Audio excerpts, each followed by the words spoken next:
എന്താ കുട്ടി കേക്കണേ? പ്രേമം. കൊള്ളാം. എന്നെ കണ്ടല്ലേ കുട്ടി നീ ഇത്രയും കാലം വളർന്നത്? ലക്ഷ്മി എടുത്തി, നിനക്ക് ഞാനാവണമെന്ന് എന്താ ഇത്ര മോഹം?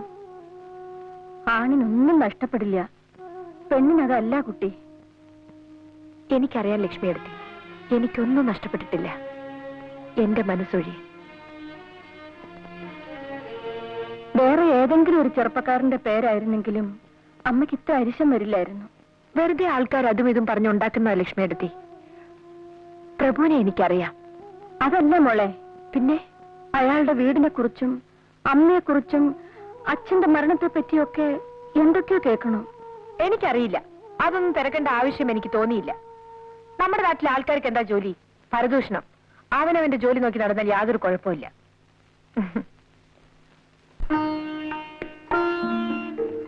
My dear Prabhu, my darling Prabhu, വേണ്ട, മൈ സ്വീറ്റ് ഹോട്ട് പ്രഭു. അമ്മ വീട്ടിൽ കൊണ്ടുവന്നിട്ടിരിക്കുകയാണ്. കിളികളെയും മറ്റും കൂട്ടിലിട്ടടക്കില്ലേ, അതുപോലെ.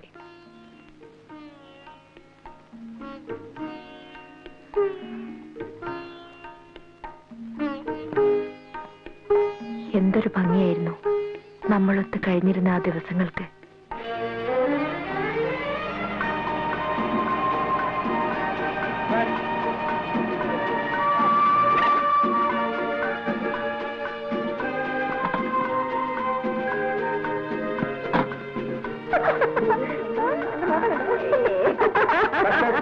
കഷ്ടം തന്നെ.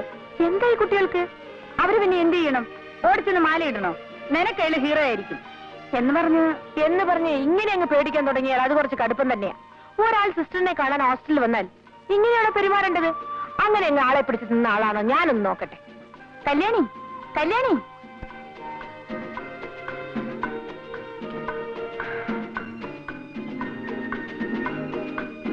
നീലിമയുടെ ചേട്ടനല്ലേ? അതെ, ഞാൻ പറഞ്ഞു വിടാം. ഹായ്, നല്ല ആള്. ഇങ്ങനെയാണോ ശനിയാഴ്ച വരാമെന്നും പറഞ്ഞിട്ട്? ശനിയാഴ്ച കഴിഞ്ഞാൽ ഞായറാഴ്ച, അത് കഴിഞ്ഞാൽ വീണ്ടും ശനിയാഴ്ച. ഹായ്.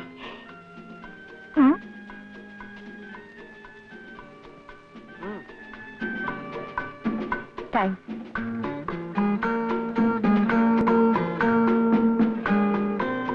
ഒരെണ്ണമെങ്കിലും ഉണ്ടല്ലോ എന്നെ പേടിക്കാത്ത ഹോസ്റ്റലില്. പേടിയോ? ചേട്ടന് കല്യാണിക്കുട്ടിയെ അറിയാഞ്ഞിട്ടാണ്.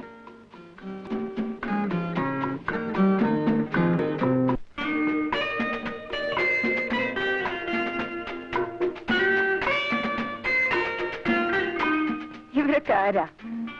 ഹിപ്പികളാണെന്ന് തോന്നുന്നു. ടൂറിസ്റ്റുകളാ.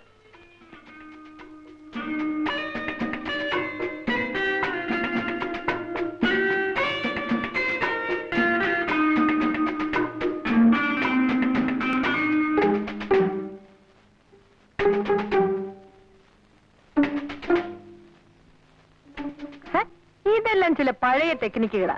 ദേ, നാടൊട്ട് ചീത്തപ്പേരുള്ള ആളാ. പറഞ്ഞില്ലെന്ന് വേണ്ട, ഞാൻ വളരെ കെയർഫുൾ ആയിരിക്കും. ഒരു വാക്കിലോ പ്രവൃത്തിയിലോ എന്തെങ്കിലും തെറ്റ് കണ്ടാൽ ആ നിമിഷം ഞാൻ കട്ട് ചെയ്യും. വിളിച്ചിട്ടും കിട്ടുന്നില്ല. വെറുതെ ഫോൺ അടിച്ചുകൊണ്ടേയിരിക്കുന്നു. നീ പോയി ഒന്നുകൂടെ ട്രൈ ചെയ്യും. അങ്ങനെ ഇപ്പൊ വേണ്ട.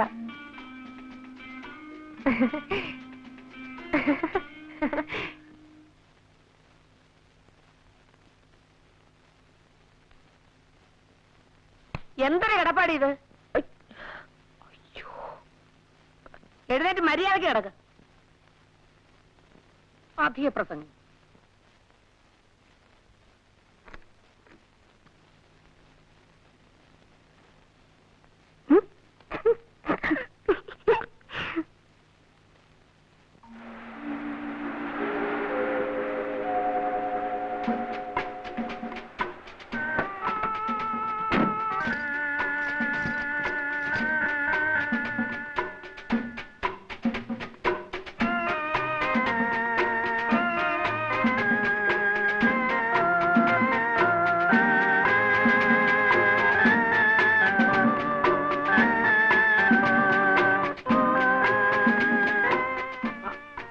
എപ്പോ വന്നു? ഇന്നലെ. പരീക്ഷ കഴിഞ്ഞു. ഇതെല്ലാം തിരക്കാൻ ഇന്നെങ്കിലും ഒരാൾ എത്തിയല്ലോ. ധൃതി വെക്കണ്ട, നിന്റെ എല്ലാ കാര്യങ്ങളും നോക്കാൻ ഒരാളെ ഞാൻ ഉടനെ ഉണ്ടാക്കി തരാം. ചേട്ടാ,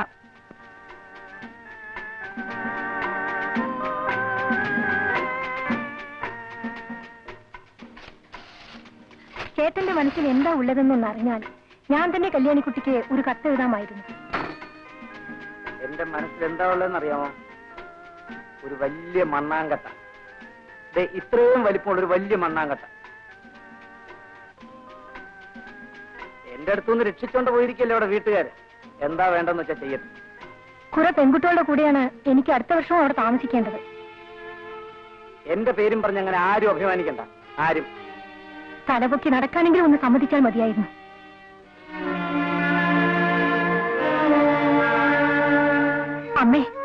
അമ്മയെങ്കിലും ചേട്ടനെ വിളിച്ചൊന്ന് പറയൂ, ഈ കളി മതിയാക്കാൻ. ഞാനോ? മോള് ചെല്ല്.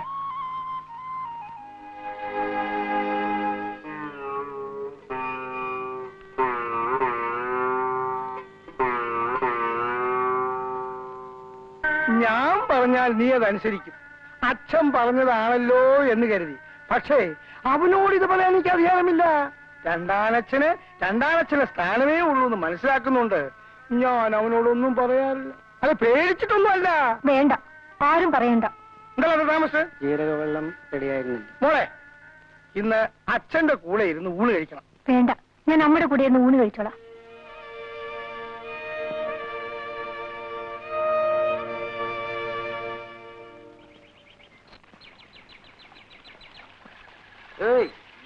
എല്ലാ പിള്ളേരും കോളേജിൽ പോകുന്ന പരീക്ഷ എഴുതാനാ. ഈ നാട്ടിൽ ചില പെൺപിള്ളേര് പരീക്ഷ എടുക്കുമ്പോ മുലക്കുപ്പി അന്വേഷിക്കില്ല പണി. എടോ, തന്റെ ഒരു കാലേ പൊട്ടിയിട്ടുള്ളൂ, അടുത്ത കാലും കൂടി. അവരോടൊന്നും സംസാരിക്കാൻ നിൽക്കണ്ട.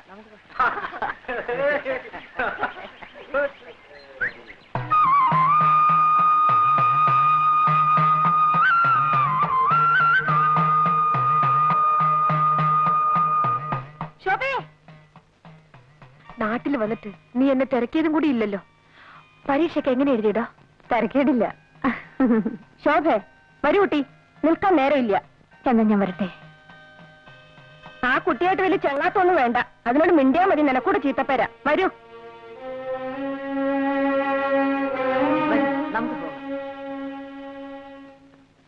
ഈ ലക്ഷ്മിയടത്തേക്ക് വേറെ പണിയൊന്നുമില്ലേ? ദിവസം ഇത് എന്നെ ജോലി. കാശിക്ക് പോകുമ്പോ സാധുക്കൊക്കെ കൊടുക്കാലോ. ഒരു 101 രൂപയെങ്കിലും ആയിട്ടാവട്ടെ. അതെ അതെ, എന്നും ഇങ്ങനെ കാശി രാമേശ്വരം എന്ന് പറഞ്ഞിരുന്നോളൂ. കല്യാണമൊക്കെ കഴിഞ്ഞ് സുഖമായിട്ട് ജീവിക്കുന്നതിന് പകരം. അതിനൊക്കെ ഒരു തലയിലെടുത്ത് വേണ്ടേ കുട്ടി? പിന്നെ ഇവിടെ ഇങ്ങനെ യാതൊരു അല്ലലുമില്ലാതെ കഴിയുന്നുണ്ടല്ലോ, അത് തന്നെ ഒരു വലിയ ഭാഗ്യം. നിനക്കറിയില്ല, തറവാട് ഭാഗം വെച്ചപ്പോ എനിക്ക് 16 വയസ്സാ. ഒരു വസ്തു അറിയില്ല.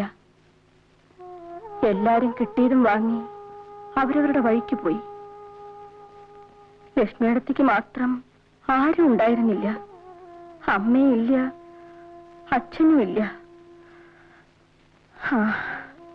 ഇനിയിപ്പോ അതൊക്കെ എന്തിനാ പറയണേ?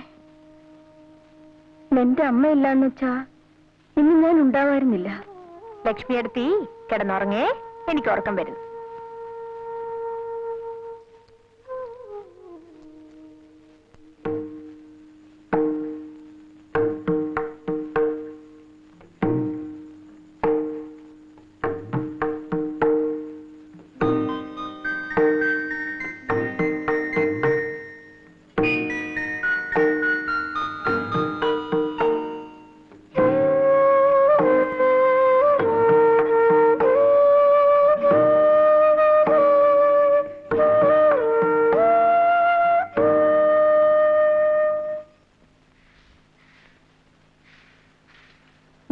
അരി തീരാറായിരിക്കണോ? ഏട്ടന്റെ അടുത്തേക്ക് ഒന്നുകൂടെ ആളയക്കാം. ഏട്ടൻ എന്തോ വാശിയില്ല. 2-3 വട്ടം ആളയച്ചതല്ലേ. അമ്മാവരെന്തിനാ ഇക്കാര്യത്തിൽ വാശി പിടിക്കുന്നത്? നമ്മുടെ കൃഷി എന്നുള്ളത് നമുക്കല്ലാതെ പിന്നെ ആർക്കാ? തരാൻ പറയണമ്മേ. നിന്നോട് ചോദിച്ചില്ല. കുട്ടികളെ പോലെ സംസാരിച്ചാ മതി കേട്ടോ. എന്റെ ഗുരുവായൂരപ്പ, ഏട്ടൻ ഇങ്ങനെ തുടങ്ങിയാ നമ്മൾ എന്താ ചെയ്യാ?